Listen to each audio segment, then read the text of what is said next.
এই যে আমাদের বাড়ি, সুন্দর বাগান, নারকেল গাছ, নিম গাছ, জবা ফুল গাছ, সুপারি গাছ, সাদা ফুল গাছ,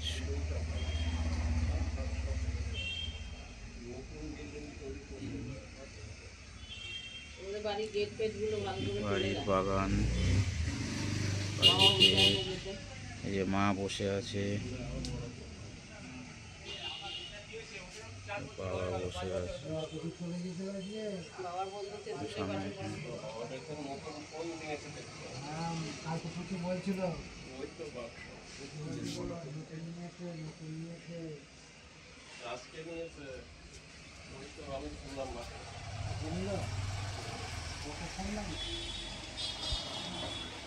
এই যে আমাদের সামনে মাঠ, ওইসব পুজো ফেলে ফেলে নষ্ট করে দেয়। ওগুলো তো আবার পুরনো কিনতে আসে দেখি মাথায় করে। ঘরে থাকলে লোকে বলবে চারটে সুন্দর। কোন আছে